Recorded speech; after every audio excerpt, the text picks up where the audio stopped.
The Supreme Arbiter felt a knot of anxiety tightening in his stomach. He had prayed to the celestial triad that this day would never arrive, yet here he was, gazing out at the armada of 10 obsidian dreadnoughts looming in the void. These ships, bristling with weaponry, were piloted by the Drens, the galaxy's most feared marauders. The Drens were infamous for traversing from star system to star system, planet to planet, demanding tribute and obedience with the threat of utter destruction looming over those who resisted.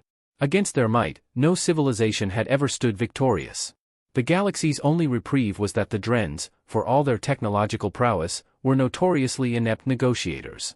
With their overwhelming power, they could have extracted far more from the civilizations they subjugated, yet they often settled for a fraction of what they could have demanded.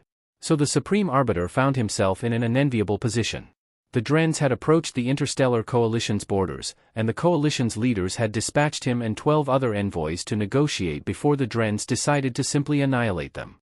His twin hearts pounded in his chest as the viewscreen flickered to life, revealing the Dren commander. The commander's appearance was deceptively unremarkable, green-skinned with an angular face, but his eyes were piercing, scanning each delegate with unsettling intensity. The Supreme Arbiter began, his voice trembling slightly. "Honored Dren Commander, we welcome you and are grateful for the opportunity to engage in these negotiations." The Dren Commander's expression remained unchanged, but his eyes softened slightly. "You may address me as Commander," he said, his words processed by the translator.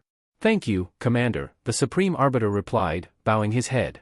"We appreciate your patience and forbearance." A muffled cough of amusement came from one of the other representatives, a member of the newest race to join the coalition, humans. The Supreme Arbiter shot a warning glare at the human representative, who had been part of the coalition for less than a few cycles, far too soon to be involved in such critical negotiations. Nevertheless, coalition law required all member races to send a delegate. "Get on with it," the Dren commander snapped. "What do you offer to prevent your annihilation?"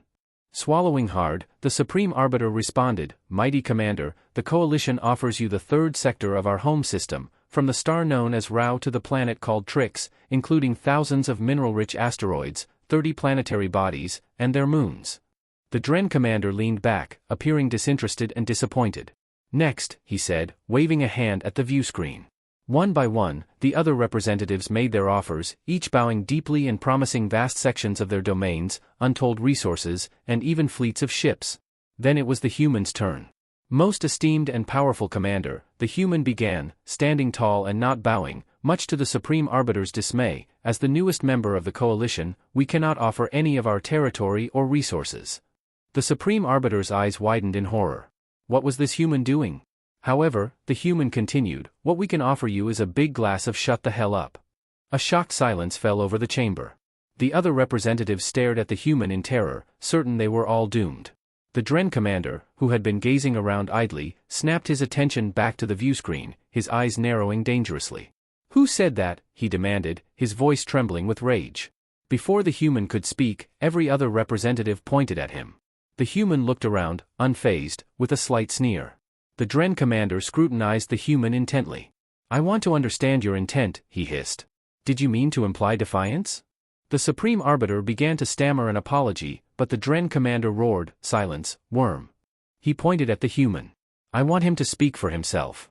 The human stepped forward confidently. "My apologies, Commander. There appears to be some confusion. I did not mean to imply defiance. I meant to make it abundantly clear that under no circumstances would we bow and scrape to you or give you a single thing." The Supreme Arbiter felt his legs give out. It was over. They were all doomed. The human continued, "Perhaps if I told you to go back to where you came from and perform unspeakable acts with your own mothers, my meaning would be clearer. Does this help you understand my position?" The Dren commander listened to the translator, had it repeat the human's words twice more, then focused his gaze on the human and stood up. "Silence," he commanded, though the chamber was already quiet. Finally, he said, a broad smile spreading across his face, "We have been searching for you." The human was taken aback. "Searching for us? You know nothing about us," he replied defiantly. The Dren commander laughed, a chilling sound. "Oh, but I do. I know you joined this coalition recently," he began, settling back into his chair. "I know it didn't take you long to realize you are predators among prey. I know you understand that none of these other races can challenge you." The human stiffened but remained silent. The Dren commander continued, "I know you realize there must be more out there, something worthy of your strength. I know your race thrives on competition and conflict. It is in your blood. And I know this because we are the same. A tense silence followed. The human finally spoke, carefully choosing his words. I thought I knew you, but I was mistaken. Now I think I understand. Please, enlighten me, the Dren commander invited. The human took a deep breath. You became complacent. You felt trapped, suffocating among those you knew were not your equals. The galaxy thinks you are bullies, and they give you trinkets to appease you, not because you are foolish, but because you do not care for such things. You push them, not to intimidate, but to find a worthy opponent. You fear boredom above all because without challenge, there is no life. You fear becoming weak, facing only the weak. And now, having faced this realization, I understand, you feel the same as us. The Supreme Arbiter and the other delegates were silent, unsure of what would happen next. This was uncharted territory. My race has a saying, the human said. When the two strongest meet, they must fight. The Dren commander nodded, though his expression was one of sadness. We stand on the edge. Do we fight, or do we find a different path? The human stopped pacing and faced the commander. In my gut, you do not feel like an enemy. You feel like a brother. The Dren commander nodded slowly. Long have we searched for you, not just to test ourselves in battle, but because we sought something more. Now that we have found you, I do not want to continue on that course. I have an idea, the human said, smiling. Why don't you come over? We'll throw some food on the grill, have a few drinks, and discuss our future. The Dren commander chuckled. The translator did not catch half of that, but it sounds good. We will prepare for transport to your vessel. Not this one, the human replied. We have a battle cruiser hidden behind the nearest moon, just in case. Let's meet there. The Supreme Arbiter was stunned by this revelation, but the Dren commander laughed heartily. I knew I liked your race. Oh, and Commander, the human added, since we both thrive on competition, what do you think of sports? The Dren commander's eyes lit up with interest. Sports? Tell me more. The Dren commander's eyes gleamed with curiosity. Sports? Tell me more about this competition of yours. The human representative, John, grinned. Sports are contests of physical and mental skill, strategy, and teamwork. They range from one-on-one duels to massive team-based games. They allow us to push our limits, test our strengths, and improve ourselves without the destruction of war. Think of it as a way to satisfy our need for challenge and competition in a controlled environment. The Dren commander leaned forward, his interest piqued. Intriguing. Can you give me an example?